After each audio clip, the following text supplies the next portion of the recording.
Key Hunters, Chapter 4. The spotlight on the mini-sub barely lit the murky water ahead of them. All sorts of buttons and colorful lights covered the control panels. A small blip on a green screen blinked as a bright line swept around in a circle. Ping, ping. Sonar, Evan said. The sub is looking around even though we can't see anything.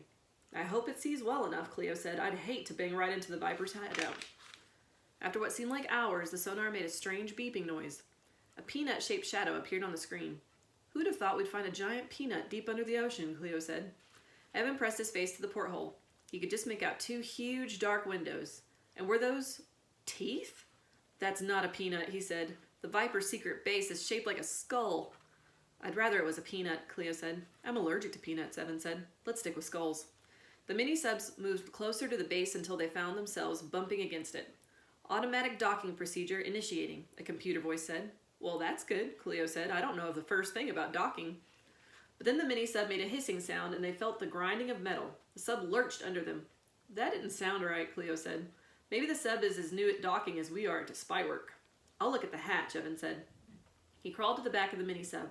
The control panel read, attachment ready, airlock ready, mini-sub hatch ready, dock hatch error.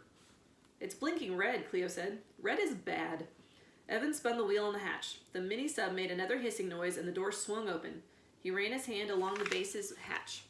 It was the only thing that stood between them and the inside of the Viper's lair, and it was perfectly smooth. Maybe it has to open from the inside, Evan said. Should we knock? Cleo asked. Evan pushed against the heavy hatch. It wouldn't budge.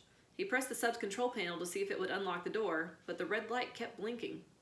Hey, what about your watch? Cleo suggested. Who cares how many footsteps I've taken today? Evan said.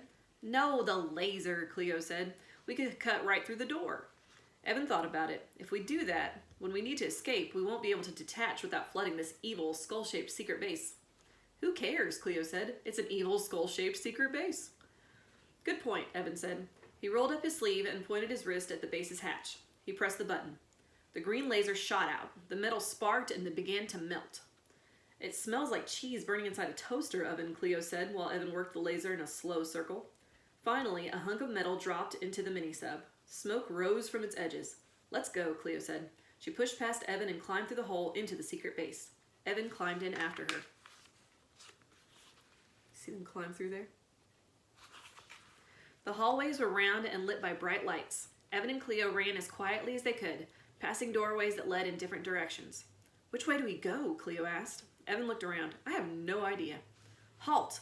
The voice came from behind them. Two men in green uniforms with gold buttons ran toward them. They wore dark helmets with visors that covered their eyes and leather gloves that were clenched tight. Those fists look like they're ready for punching, Cleo said. Run! Evan and Cleo darted down a side hallway. They made a few quick turns and came to a room filled with crates. A storage room, Evan said. What's in those boxes over there?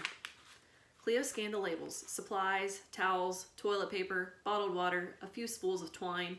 She grabbed the twine and tucked it in her pocket. Twine is useful. For what? Evan asked. All sorts of stuff, Cleo said. Tying packages, playing string games, fishing, kite flying, anything.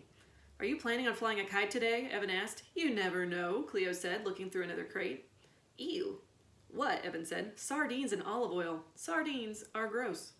This crate has a whole bunch of mirrors in it, Evan said. Let me think. But there wasn't time, because just then the doors to the storage room slid open. The end of Chapter 4.